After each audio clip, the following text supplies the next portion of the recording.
Same trenches, same war, same men who had been shooting at each other for weeks.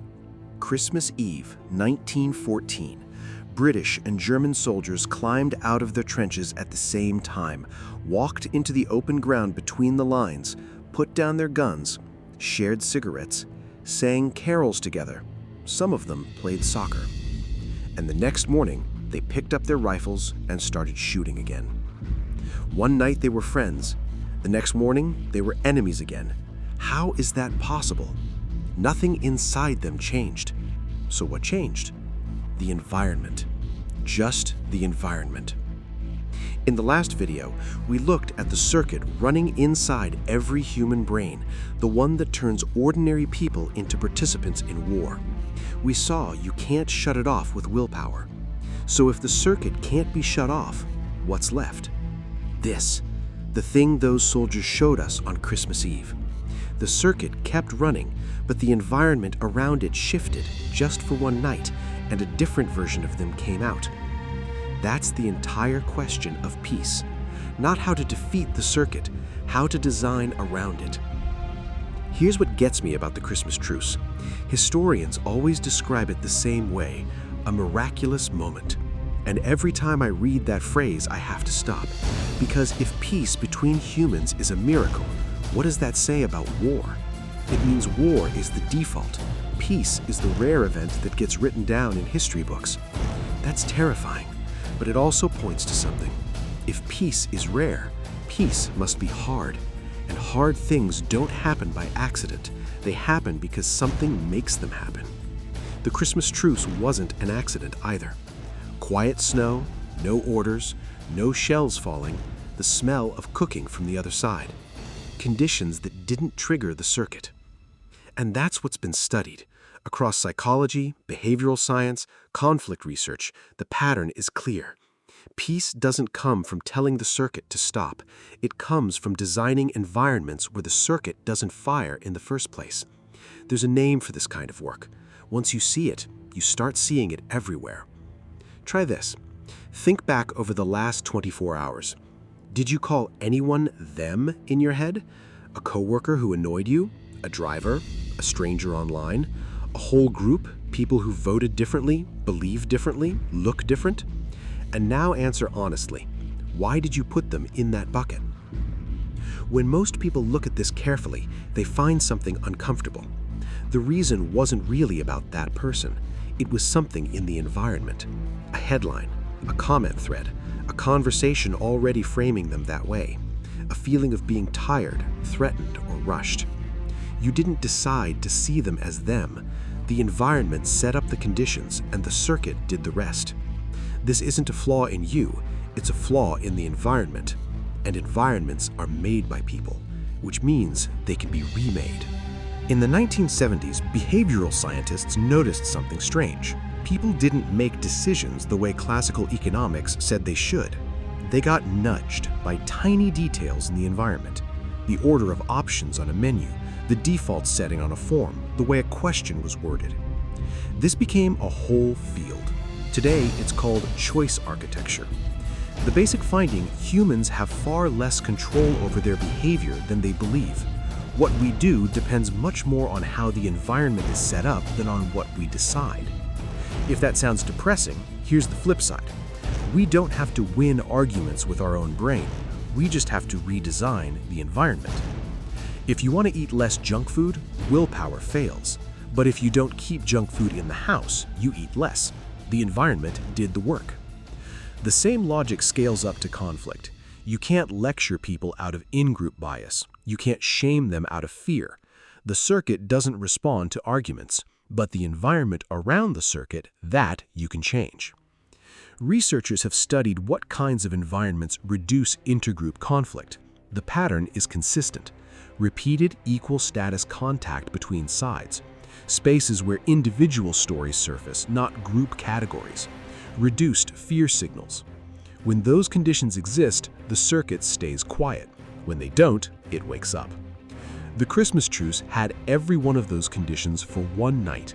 That's why it happened. Not magic, design, even if no one designed it on purpose. Here's the part that should genuinely shake you. Remember the robber's cave experiment from the last video? The one where ordinary boys at a summer camp turned on each other within days just from being split into two groups? Most people stopped telling that story there. But the experiment had a second stage, and the second stage is what nobody talks about. After the boys had become enemies, raiding each other's cabins, refusing to eat together, fighting, Sharif tried to fix it. He tried lectures. Didn't work. He tried fun, shared activities like watching movies together. Didn't work either. The hatred just kept running.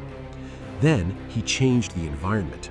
He set up situations where the two groups had to cooperate to solve a real problem. The camp's water supply got broken, a staged crisis.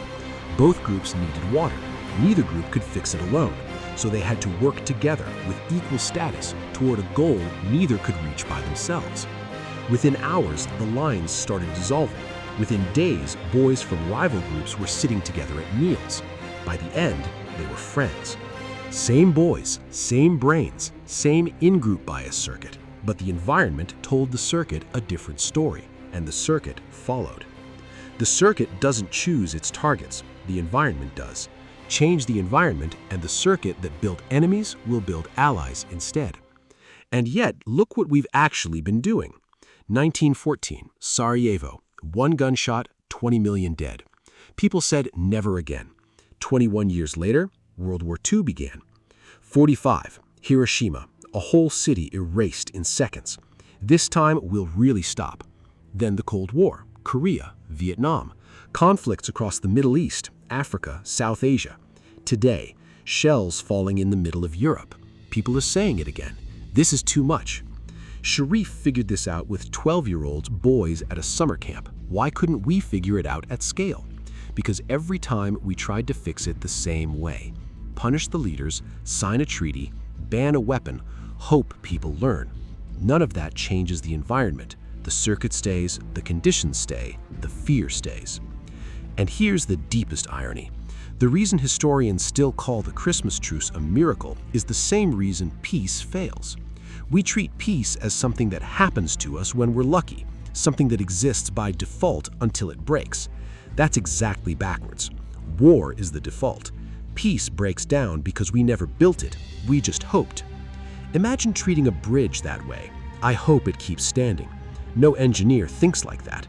A bridge stays up because of thousands of small, deliberate design choices, not by hope, by design. Peace works the same way. Most people never look at it that way. They just hope, and then they're shocked when peace breaks down. But it didn't break down, it was never built. It was just borrowed time. So how do we actually do this? Design our own peace. 4 small environment shifts. First, treat the moment you snap as data. A driver cutting in front of you, a line in a group chat, a stranger's reply online. The instant anger rises, that's the same circuit that drove every war we've ever talked about, just different intensity. Try labeling it. Anger's rising, the circuit just fired.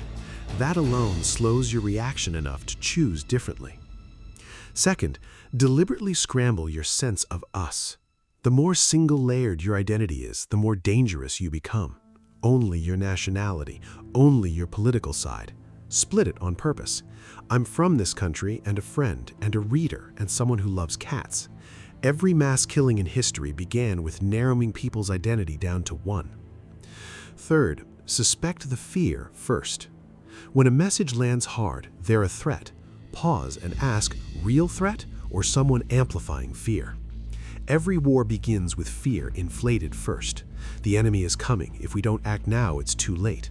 That grammar runs the same way at work, in families, in the news. Ask once, who benefits from this fear? Just questioning where it comes from cuts most conflict. The brain is dumbest in front of fear. That's why people who amplify fear always end up in power. Take their tool away by checking the source. Fourth, picture one specific person on the other side. Them as an abstraction is always cruel. Abstractions don't have faces, but picture one actual person from inside that them, and cruelty becomes hard. A name, an expression, what they say to their own kid. Humans go numb to statistics, but vulnerable to a single person. That's not a flaw, that's almost the only weapon we have. These four together form a small environment, a mental architecture you carry around. The circuit still fires, but the environment around it refuses to let it burn the place down. Most people believe peace is natural and war is the abnormal one. That belief is how peace dies. Because if you think peace is natural, you don't maintain it, you don't design it. You just assume it's there until it's gone. But history says the opposite. War is the default. Peace is the exception. The exception happens because of design, even tiny accidental design, like one quiet snowy night in 1914. That sounds dark. It isn't. It's where hope lives. If peace is designed, peace is something we can do. We can't change our wiring, but we can change the environment around the circuit at the scale of a conversation, a relationship, a feed, a community. War doesn't begin with big things. It begins the moment one person starts calling another person them. Peace works the same way. It begins the moment one person starts seeing one face inside that them. Peace isn't an instinct. Peace is design. Design your peace, or someone else will design your peace into their war. War may never stop, but the war inside you and the small environment you actually control, you can stop, starting today. That's science applied.